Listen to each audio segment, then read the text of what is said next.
Kalau di Jakarta sih, gue nomor satu bukan stadion. Oke. Nomor satu adalah perizinan. Karena kadang-kadang Persija mau main kalah sama Korea mau nandak gitu. Ada beberapa anak muda Korea yang pengen nandak-nandak di Senayan, dia lebih duluan gitu. Kita yang mau nonton nggak bisa.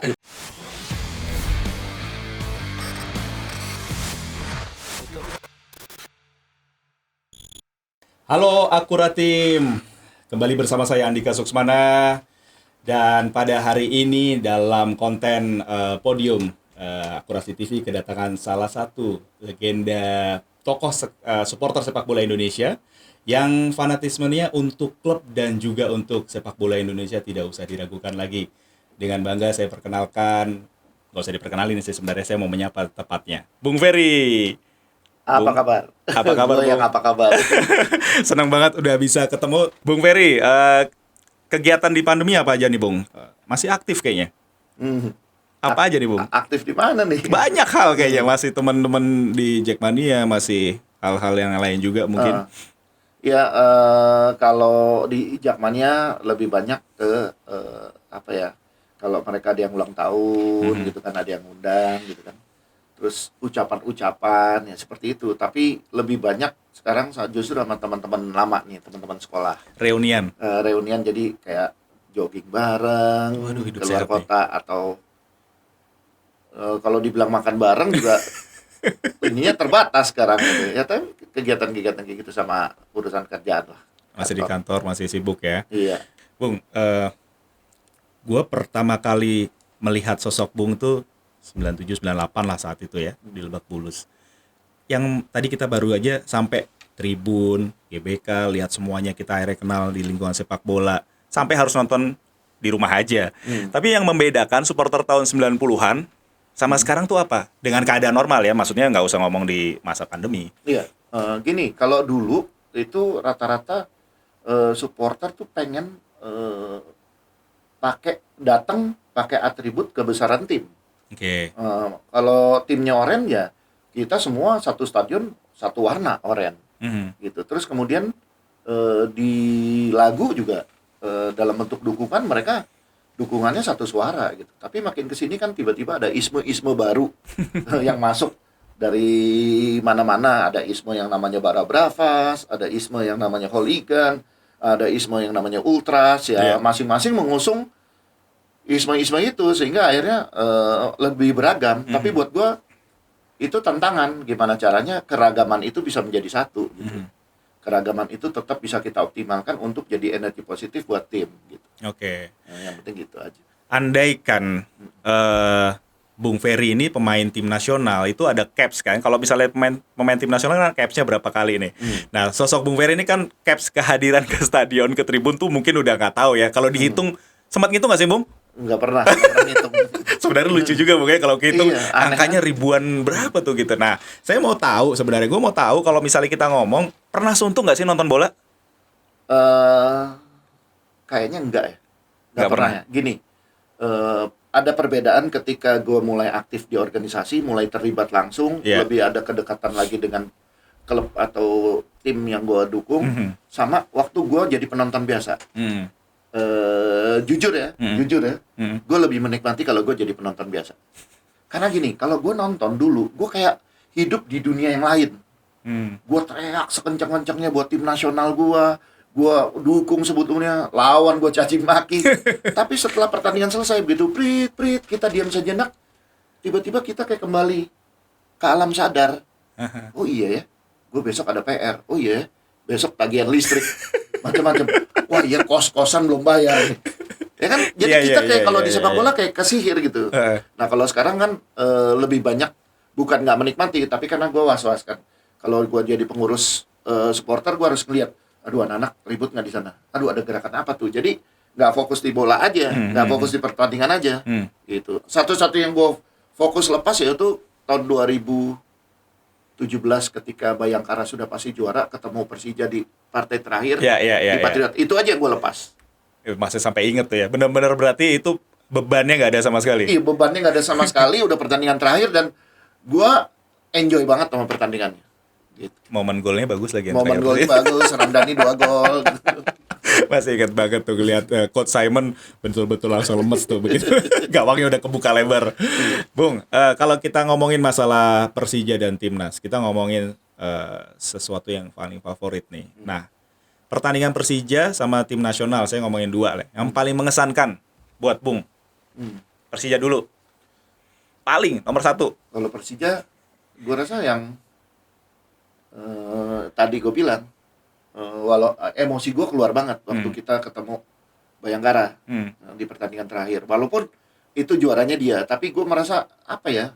Ada satu fighting spirit yang luar biasa, ada 2 kesebelasan yang tekniknya tinggi, dan Persija menang gitu. Malah itu? Malah itu. Bukan 2001 atau Mitra Kukar 2018? 2018 gue udah yakin juara sih. Gue justru klimaksnya waktu PSM ditahan seri sama Bayangkara. Itu klimaksnya buat gue. Jadi ketika lawan Mitra, gue lebih fokus gimana caranya supaya Persija bisa main di GBK. Kan waktu itu ada ancaman gak bisa main kan, karena sehari sebelumnya dipakai. Gue lebih fokus ke situ gitu daripada pertandingannya. Kalau pertandingannya gue kayak udah tinggal nunggu waktu aja. Gue yakin banget gitu Persija. Timnas? Kalau Timnas gak bisa lupa waktu pra Olimpik yang kita lawan Korea Utara. Tahun berapa tuh ya? Gue masih kecil, itu nggak akan pernah lupa gue. Karena di situ apa memori yang mengesankan? Kita sebetulnya ada peluang untuk bisa lolos ke Olimpiade, tapi kita ketemu Korea Utara dan kita kalah tendangan penalti. Dan emosi lepas, gue masih ingat banget depan gue tuh gak sadar. Ini yang gue bilang, orang kalau nonton bola kayak masuk ke alam bawah sadar. Dia nggak sadar, dia kecewa, dia lempar sepatu. Dia begitu mau pulang baru inget sepatunya tinggal sebelah. Akhirnya diambil lagi sepatunya, dilempar lagi gitu. Dan dipungut lagi sama panitia. Lumayan kan dapat sepatu banyak loh. Gue masih ingat kayak kondisinya bagaimana gitu kan. Terus emosinya bagaimana, banyak lah gitu. Lebih banyak momen-momen di Timnas yang akan gue nggak bisa lupain. Oh gitu ya? Iya. Ketika ada orang yang turun lapangan ngibarin merah putih, dikejar-kejar. Gue nggak kenal orang dua itu, nggak tanya. Begitu mendirikan Jackmania, gue baru tahu kalau ya orang dua itu adalah salah satunya adalah Gugun Gondrong gitu. Gue nonton padahal, pun gue nggak tahu gitu. Awalnya dari situ semua, dari Timnas juga ya? Timnas semua rata-rata gue. Bung Ferry ini tahun lalu baru punya Instagram ya? 2019 ya kalau saya, 2019-2020. Nah, setelah banyak yang larang sebenarnya. Karena takutnya baca-baca segala macam mempengaruhi tingkat emosi. Tapi kalau misalnya sekarang adanya sosial media dan supporter, buat Bung seperti apa? Sebetulnya gini ya, klub harus atau timnas, PSSI atau apapun itu harus bisa memanfaatkan media sosial sebagai sarana untuk benar-benar sosialisasi aturan, penjelasan, edukasi gitu. Jangan kalah cepat sama netizen yang lebih banyak memberikan hoax, hate speech, atau apalagi lah yang hal-hal yang negatif. Sebetulnya adanya media sosial itu kan sebetulnya alat bantu. Ketika komunikasi kita terbatas. Untuk ketemu langsung tatap muka itu terbatas. Kan itu caranya. Kita lebih memperkenalkan klub kita lebih memperkenalkan tim nasional kita, pemain-pemainnya gitu. Tapi masalahnya kalah cepat sama netizen yang terus caci maki segala macam. Harusnya energi emosi itu adalah bentuk fanatismean yang harus bisa dikelola sehingga jadi satu energi yang bagus buat tim nasional gitu. Itu harapan gue. Jadi media sosial nggak masalah buat gue, asal lebih bisa dikoordinir gitu. Kita nggak mungkin ngelawan arus sekarang orang banyak komunikasi lewat media sosial. Kita nggak mungkin ngelawan arus, tapi kita bisa ngarahin arus gitu. Arus kencang kita bisa arahin gitu. Itu yang penting gitu. Karena sebenarnya suara supporter itu ketika dibaca sama klub, asal bisa filternya, pasti ada yang positif buat klub. Banyak. Ya kan? Gua aja sering baca-baca. Ini kadang-kadang emosi gitu ya. Iya pasti. Nih orang ngerti nggak sih posisi gua kan bukan di situ. Masa gua kayak pemain, kenapa nggak golin waktu ini deh? Nggak tahu, lu tanya aja sama pemainnya gitu. Kenapa dia oper lagi gitu kan? Tapi ya emosi-emosi itu ada beberapa yang menurut gua bagus juga nih, benar juga ya gitu. Nah itu yang harusnya dia, atau aduh nih orang kasihan nih, dia nggak tahu, dia caci maki, dia nggak tahu kalau pemain itu sebetulnya lagi cedera. Nah itu kan harus dijelasin gitu. Nah, sekarang kan polanya nih emang bukan cuma di Indonesia, Bung, di seluruh dunia itu. Kita sempat lihat, mendengar bahwa sebenarnya klub itu atau dari sisi supporter mereka tetap harus menyatakan bahwa kita nih supporter bukan konsumen. Jangan terus-terusan kita kayak ibaratnya diperlakukan bahwa kita harus selalu mengeluarkan uang untuk klub. Tapi kan segala macam aset sepak bola dunia nih, Bung, kalau kita bicara Eropa tuh apalagi tuh yang ngomongin masalah apa-apa nonton channel YouTube misalnya juga harus yang premium, harus yang bayar gitu. Tapi dari sisi supporter memandangnya seperti apa sebenarnya, Bung, ya? Kayak gitu tuh. Gue dulu pernah ngeluarin istilah bukan konsumen. Supporter itu bukan komoditi gitu. Ya, oke. Gue pernah bilang kayak gitu. Cuman gini memang ya, di era sepak bola bisnis wajar kalau klub bagaimana mempertimbangkan mengambil kebijakan yang gimana caranya bisa ngambil keuntungan, dan keuntungan itu pasti dari pasar. Pasarnya siapa? Ya supporter gitu. Tapi jangan lupa gitu bahwa kita nggak bisa disamain dengan luar negeri yang pendapatan per kapitanya jelas lebih tinggi dari kita, jauh lebih tinggi dari kita. Jadi harus dilihat pasarnya kita kayak gimana, dan nggak ada salahnya juga timbal baliknya. Gini, gue pernah baca tapi gue lupa klub apa di Jerman ya. Ketika dia udah pasti untung, secara finansial klubnya udah pasti untung, pertandingan terakhir supporternya mau partai away, keretanya dibayarin sama klub. Lah gue udah untung. Gue udah untung gede, gue bayarin juga, gue masih untung gede. Nah itu kan bentuk perhatian.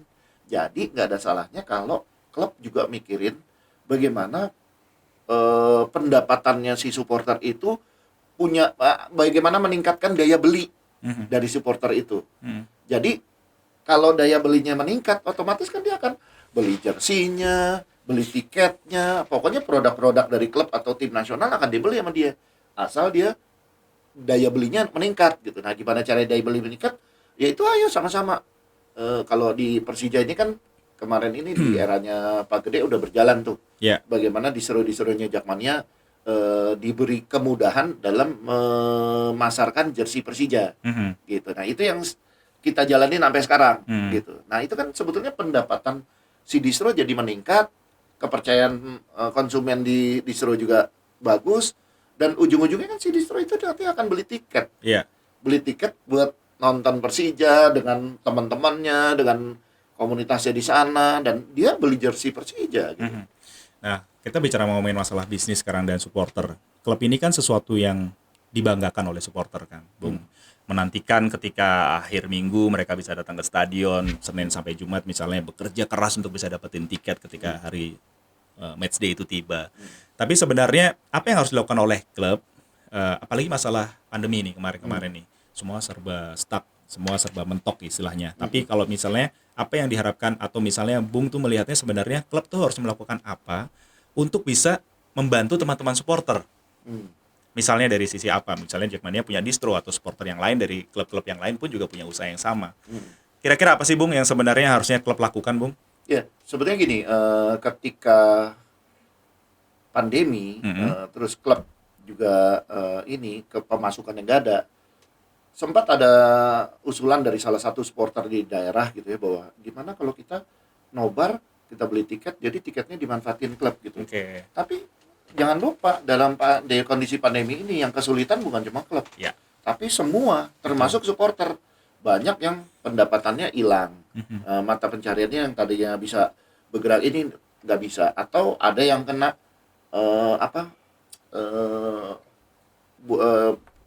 PHK, kebijakan perusahaan gitu. Jadi dia terpaksa nggak punya kerjaan lagi. Jadi kayaknya nggak bijak deh kalau kita bilang beli tiket yang ini, yang supporter beli, tapi dia sendiri nggak nonton langsung gitu. Nah jadi gue lebih realistis aja gitu. Justru dari klub ini gimana caranya memelihara hubungan yang baik sehingga si supporter itu tetap punya rasa, wah ketika gue kesulitan klub juga mikirin nih gitu. Jadi pada saat sepak bola sudah kembali normal, otomatis loyalitas dia akan lebih tinggi, dan dia juga nggak akan lupa kejadian itu. Apa aja yang bisa dilakukan yang tadi kan gue bilang, misalnya jersey penjualan merchandising gitu kan. Terus kemudian ide-ide dari mereka juga kita tampung. Misalnya mereka punya desain-desain bagus, kita bikin lomba yang kita produksi sendiri dari aparel kita yang produksi. Itu kan jadi bentuk perhatian kita sama mereka gitu kan. Atau mungkin kalau ada hal-hal lain yang gue belum ini ya, belum belum ada kepikiran ke sana, tapi gue lihat teman-teman di Jackmania banyak banget yang punya usaha-usaha belakangan ini kuliner. Oke. Nah, kuliner. Betul. Banyak banget sekarang yang punya usaha kuliner gitu. Nah, apakah kita bantu promosiin gitu Iya. kan? Gini, ketika pemain buka usaha kuliner, gue sebagai supporter, gue pengen banget bantu. Gue akan promosiin nih. Gila, ternyata seorang Ismet Sofyan jualan ini ayam goreng apa gitu. Iya. Gue pengen banget gitu bantu pemain supaya dia, tapi gue pengennya juga jadi klub juga gitu. Ada usaha-usaha untuk, oh kamu usaha ini, ayo deh, menarik nih. Kemarin sebetulnya ada dari salah satu manajemen Persija itu juga sempat ngelempar usaha misalnya ayam yang sudah dikemas, yang sudah dibumbuin gitu, frozen gitu. Nah, dijualin sama anak-anak, itu kan satu hal yang bagus. Sampai sekarang berjalan loh. Sampai sekarang berjalan, dilempar. Ayo siapa yang mau jalanin, silakan gitu. Ini modalnya dari gue gitu. Mungkin ibaratnya sebenarnya kayak misalnya terakhir kiper kebanggaan tim nasional Indonesia dan Persija juga Andri Tani itu baru bikin usaha kopi sama abangnya gitu ya, sama Indra Kafi. Terus kemudian juga misalnya Kim Kurniawan, dia juga punya usaha ngomongin masalah roti atau misalnya barbershop gitu. Nah, sebenarnya mungkin harus bermitra, Bung ya, sama antara klub atau pemain dan juga supporter. Sesulit apa sih sebenarnya, atau memang gampang-gampang aja nggak sih sebenarnya mitra sama supporter tuh? Dari klub. Sebetulnya kalau komunikasi jalan gampang. Lu tadi ngomong barbershop, gue inget, gue nyukur aja selalu pengen nyoba yang anak The Jack nyukur. Berarti banyak tuh kan. Langganan pertama awalnya di Warung Buncit, udah cocok, toto ada lagi, Bung coba dong di Pondok Indah gitu ya. Ada, gue coba lagi di sana, udah cocok, toto ada lagi di Lenteng Agung, Bung kita juga punya. Luar biasa ya. Nah, ada kemarin sempat ada lagi di Jakarta Barat, gue lupa di mana. Cuman karena jauh aja gue kan nyari yang dekat-dekat gitu. Jadi sebenarnya banyak. Gue kadang-kadang mau bikin, gue umumin juga nih di Facebook gue, ayo siapa yang buka usaha barbershop, gue bikin grup WA-nya gitu kan. Menarik tuh kan, saling tukar pengalaman gitu. Terus gue bantu promosiin, pemain kalau ada yang tinggal di daerah Lenteng Agung, nih ada barbershop bagus nih, keren, penampilannya asik kok. Ada yang salah potong nggak, Bung? Salah potong gimana? Iya, lu misalnya saking groginya gitu, terus habis itu megang kepalanya Bung Ferry kan. Kalau gue yang awalnya yang di Warung Buncit sempet deg-degan gitu. Gue bilang, "Tar dulu, lu mau bacaan dulu deh." Gue bilang, mau nyukur aja deg-degan gitu kan. Tapi ya akhirnya cocok lah gitu. Cuman yang di Pondok Indah malah lebih lancar lagi. Oke, jadi intinya mitra itu benar-benar penting ya, Bung ya. Dan ketika gue ngomong, itu ternyata pemain pada ke situ. Tuh, bener. Manajemen ada yang ke situ gitu kan. Jadi sebetulnya bagus untuk. Karena ekosistemnya, kita bilang komunitasnya itu ya udah, ada supporter, ada pemain, semua bisa dijadiin satu ya. Iya. Oke. Nah, kalau misalnya kita lihat sekarang klub itu kan kebanggaannya biasanya bisnisnya lewat aparel, merchandising gitu kan. Terus banyak juga teman-teman supporter yang ya sorry maaf gitu, kita nggak melihat bahwa ini juga memang mau berbisnis gitu. Tapi kadang-kadang jual KW atau yang palsu nih, Bung. Menurut Bung gimana sih, Bung, sebenarnya? Ya gini, kalau secara organisasi gue tetap melakukan pembinaan. Iya. Gimana caranya? Kalau yang resmi itu dia tidak boleh jual KW. Oke. Dia tidak boleh jual yang head speech, ujaran kebencian itu dia nggak boleh gitu. Jadi itu salah satu aturannya. Berharap yang lain juga ikut. Tapi kita juga nggak menutup mata. Kalau di Barcelona aja, pasti banyak. Ini seberangnya itu distro resmi. Iya. Tapi di seberangnya lagi itu yang nggak resmi, yang KW-nya.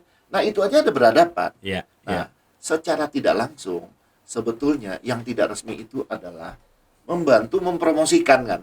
Semakin massal gitu kan. Benar. Menjangkau orang-orang yang nggak mampu beli yang asli gitu. Sebetulnya walaupun itu tidak benar, tapi kalau kita ngelihat kesananya ternyata ada sedikit bantuan juga buat klub dengan memasalkan. Buat lo pasti sering lah ke nonton di Eropa, di Inggris gitu. MU main di luar banyak yang jual. Gua nonton ke Eropa yang diambil contoh MU. Kenapa? Iya nggak apa-apa. Arsenal. Oh, Arsenal ya. Terus Nah, kalau MU main kan di luar banyak yang jual ininya apa KW-KW-nya Iya, juga gitu. Sama aja sebetulnya di kita gitu. Jadi sebetulnya itu termasuk promosi gratis. ya. Walaupun mungkin gue nggak tahu ya, harus ada dari klub yang ahli keuangannya bagaimana mengkalkulasi apakah ini bentuk kerugian apa gimana. Tapi bagi gue, di mata gue itu salah satu promosi gratis. Oke. Tapi gue tetap dari secara organisasi Jakmania nggak boleh mengakomodir yang itu. Betul. Gitu. Kita harus yang asli dong. Gitu. Cara klub yang paling jitu untuk misalnya kita mau memanjakan supporter itu langkahnya sebenarnya apa aja sih, Bung? Ngerangkul, jangan menjudge gitu. Komunikasi. Jangan take it or leave it gitu. Lu mau nggak ikut aturan gue? Nggak bisa begitu. Kalau dibilang Persija punya bisnis, supporter punya kultur. Iya. Supporter punya kultur dan kultur itu hard habit to break. Gitu. Sesuatu yang susah banget dirubah. Orang Betawi kalau dilarang masang petasan susah. Pelan-pelan, semua harus dirubah pelan-pelan. Gue selalu punya prinsip lebih baik tumbuh perlahan tapi kokoh daripada cepat besar tapi rapuh. Oh. Gitu. Ulang lagi, Bung. Lebih baik tumbuh perlahan tapi kokoh daripada cepat besar tapi rapuh. Oke, Gitu. keren tuh. Jadi pelan-pelan semua. Kita membina sebuah klub itu seperti pohon. Ya. Akarnya itu para pendiri, klub-klub pendiri. Batangnya itu manajemen gitu. Nah, cabang-cabangnya itu adalah antara core wheel gitu. Daun-daunnya itu anggota gitu. Oke. Anggota itu mereka supporter. Mereka yang akan beli produk-produk kita gitu. Jadi kalau batangnya kuat, akarnya kuat, udah ke depannya juga kuat. Jadilah semuanya. Jadi Bung, ya. semua daunnya tumbuh subur, buahnya juga subur, buahnya kita bisa petik, manfaatin gitu. Aha. Yang penting itu gitu. Bung, kalau misalnya pandangan Bung Ferry, seberapa penting sih sebenarnya klub itu punya stadion sendiri? Kalau di Jakarta sih, gua nomor satu bukan stadion. Oke. Nomor satu adalah perizinan. Karena kadang-kadang Persija mau main kalah sama Korea mau nandak gitu. Ada beberapa anak muda Korea pengen nandak-nandak di Senayan, dia lebih duluan gitu. Kita yang mau nonton nggak bisa gitu. Jadi yang paling utama sebenarnya perizinan. Oke. Kenapa sepak bola Indonesia tidak atau sulit mencari sponsor? Menurut gue itu karena ketidakpastian jadwal. Kalau kepastian jadwal, gue yakin kita bisa kerjasama dengan sponsor. Dari jauh hari kita udah tahu jadwalnya, dari bulan sekian ke sekian. Kita ngomong sama salah satu produk, ini kita gini. Dia siapin planningnya. Tanggal sekian gue bikin acara ini untuk pertandingan di sini, tanggal sekian. Gue yakin itu karena kepastian jadwal. Nomor 2, kepastian hukum. Ketika ada sesuatu yang salah ya dihukum. Supporter salah dihukum, supporter rasis dihukum. Gitu. Nah, 2 kepastian ini dapat, gue yakin kita bisa ini. Tapi kan masalahnya ketika jadwal dibuat udah mepet, kita ngurus perizinan ternyata stadion udah dipakai. Apalagi kalau ada kepentingan politik. Aduh, kalau udah kepentingan politik, ini nggak boleh Jakarta. Yang demo di Maluku yang dilarang sepak bola kita. Kan aneh gitu. Lah kan yang demo jauh dari Jakarta, tapi dulu pernah gua ngerasain gitu. Tapi ya gitu. Nah, kalau sepak bola benar-benar bisa disingkirkan dengan hal-hal yang di luar sepak bola gitu, politik segala. Sebetulnya politik nggak ada masalah ya kalau ada simbiosi mutualisme dengan sepak bola. Lu pengen populer dari sepak bola silakan, tapi sepak bolanya jadi maju. Kalau sepak bolanya jadi rusuh, jadi nggak jelas, itu berarti bukan simbiosi mutualisme, ngerugiin gitu. Benar. Jadi sebenarnya yang paling urgent menurut gua adalah perizinan. Tapi misalnya Persija akhirnya punya stadion, benar-benar miliknya nih. Kan sebenarnya kan perizinan otomatis mungkin bisa dijamin, Bung, karena semuanya juga mungkin tidak akan dipakai sama politik, partai untuk segala sesuatunya, demo juga mungkin lokasinya juga mungkin seperti itu. Kebutuhan untuk mempunyai stadion sendiri buat Persija atau klub Indonesia yang lain secara general penting nggak sih sebenarnya? Ya penting, itu nomor 2 penting menurut Nomor gua. 2 penting ya. Nomor 2 penting itu kenapa? Pertama, Persija bukan cuma tanding, tapi Persija bisa bikin event-event lain di sekitarnya. Gitu. Betul. Jadi apakah kita gini, kalau kita punya markas, dulu kita punya markas Menteng, tapi sekarang udah nggak ada. Gitu. Nah kan berarti tanggung jawab Pemda nih, kan Pemda yang gusur. Betul. Nah, harusnya Pemda yang punya tanggung jawab dong. Gantinya apa nih? Nah kalau gantinya Sunter, alhamdulillah gitu. Tapi paling nggak di situ akan ada interaksi antara supporter, klub, dan Pemda. Tiga stakeholder yang ada.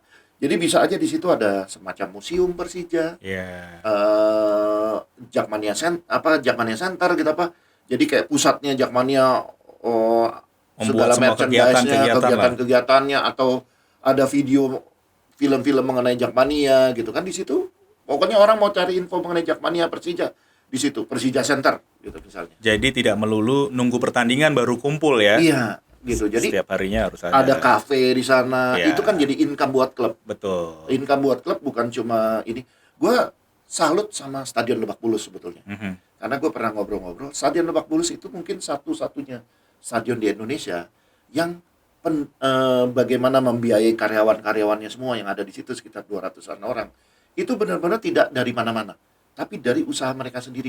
Menjual lapangan, menjual kantor-kantor sekitar. Iya, mereka bisa mandiri dari situ. Oke. Nah, berarti kan kalau kita punya stadion sendiri, kita bisa dapat income yang lumayan dari situ.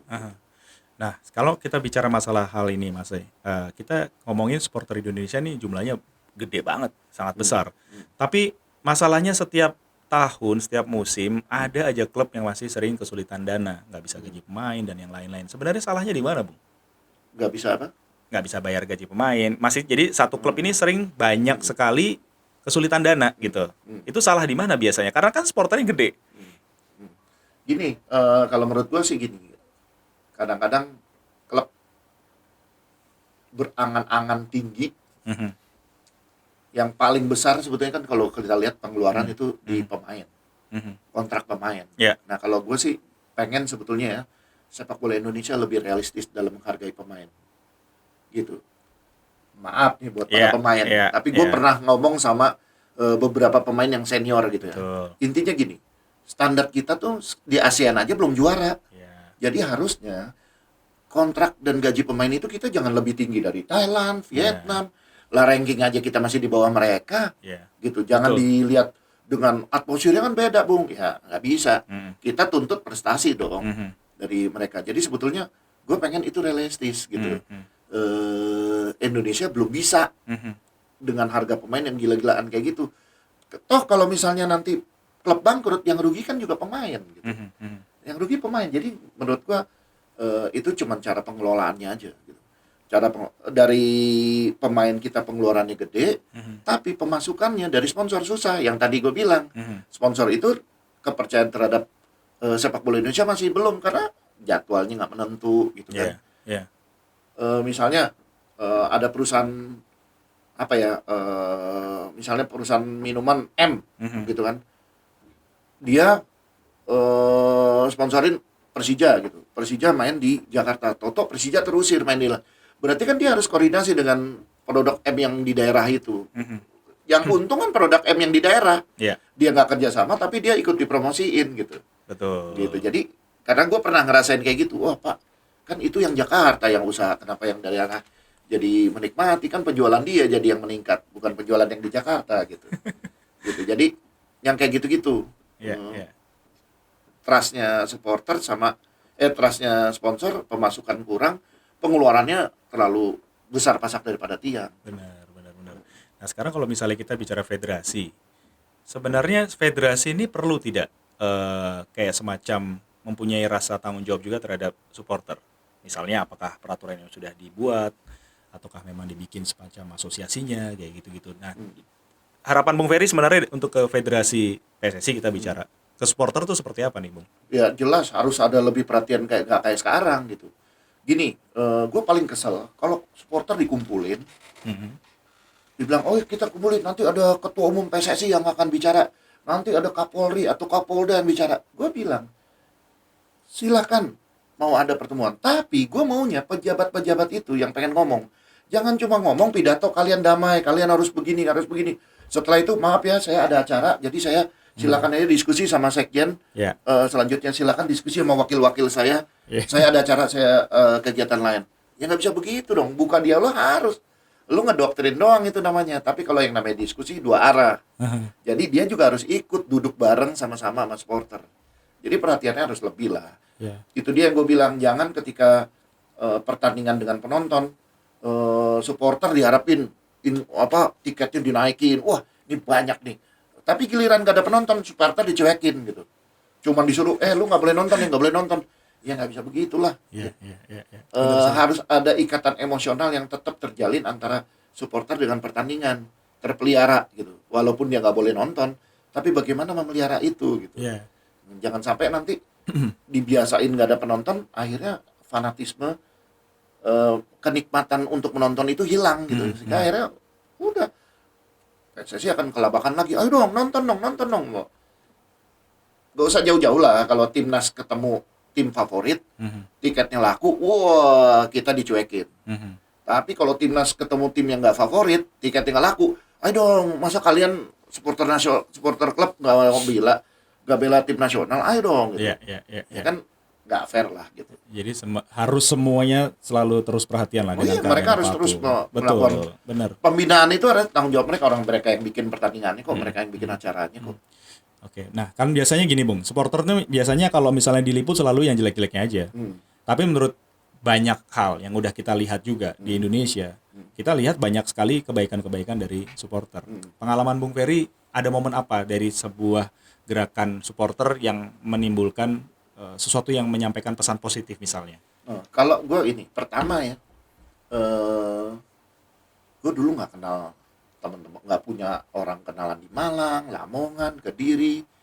Tapi yang pertama gue berkesan adalah ketika kita datang sana, disambut, terus tiba-tiba ada nasi bungkus, makan bareng di stadion.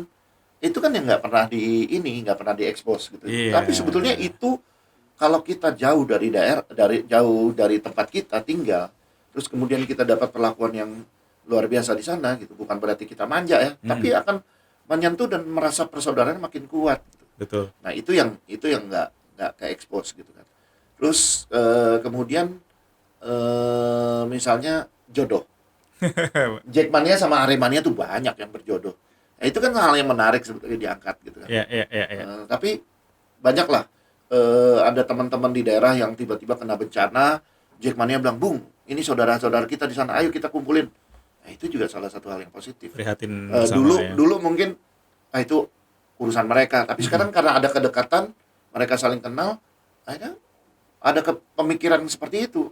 Ayo kita ngadain bakti sosial, mereka kena bencana nih. Gitu.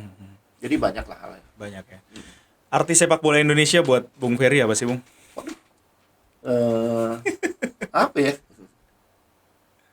Gak bisa hidup kali gue tanpa sepak bola Indonesia. Karena jujur ya, gue udah belasan tahun nggak pernah nonton sepak bola luar. Gue paling Piala Dunia aja gue nonton.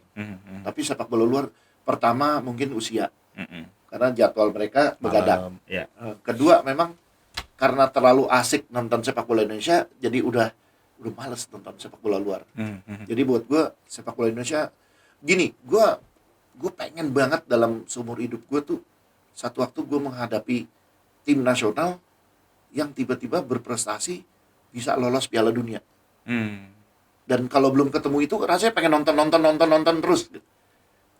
Pengen ngeluarin suara gimana caranya supaya energi gue bisa diterima mereka, pemain, dan mereka semangat gitu. Pengen banget gitu. Jadi apa ya, sepak bola Indonesia apa ya buat gue jadi udah kehidupan ya? Iya, udah part of my life gitu. Betul. Udah masuk dalam darah daging gue gitu. Benar, sebagian besar umurnya Bung Ferry selalu berhubungan dengan sepak bola Indonesia. Nah, terakhir sebenarnya kalau di segmen nomor 1 dulu nih, Bung. Harapan untuk sepak bola Indonesia itu apa, Bung? Yang paling utama dan segala sesuatunya yang ini sampein tuh sebenarnya. Ya sebenarnya prestasi ya gitu. Oke. Prestasi sebetulnya yang diharapin. Tapi gini, banyakin berita tentang sepak bola deh daripada berita tentang organisasinya gitu. Pusing kalau ngomongin organisasi. Masa pemain bola kalah ngetop sama pengurus PSSI gitu kan. Harusnya lebih ngetop pemain bolanya dong gitu. Jadi media tuh banyakin berita mengenai pemain-pemain bolanya gitu apa, mengulas ininya. Gue seneng komentator gue seneng gitu kan. Kita pernah dijuluki komentator terbaik sedunia gitu kan. Jago-jago gitu kan. Tapi buat gue menarik gitu. Dan nggak ada salahnya, apalagi kalau sekarang komentator kan kebanyakan dari mantan pemain. Betul. Mereka pasti pengalaman bermain dituangkan dijadiin komentator gitu. Tapi ya kalau ditanya apa harapannya, prestasi. Nomor 1 ya. Prestasi nomor 1 gitu. Karena datangnya prestasi juga otomatis semuanya juga udah bener sih ya. Iya. Kompetisi yang harus dibenahin. Iya, nomor 1 Kompetisi yang itu harus berikutnya dibenahin. sih, betul. Dari mulai kepastian yang tadi gue bilang, kepastian Iya, jadwal, iya, kepastian iya. hukum gitu. Iya.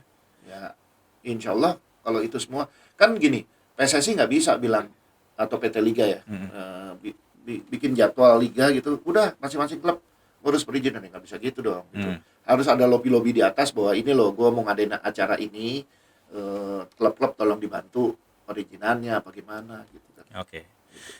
Menarik sekali pertanyaan-pertanyaan dan jawaban dari Bung Ferry yang mungkin kita lebih tahu lagi, lebih deep lagi tentang sepak bola Indonesia. Setelah ini kita ada deretan beberapa games nih Bung.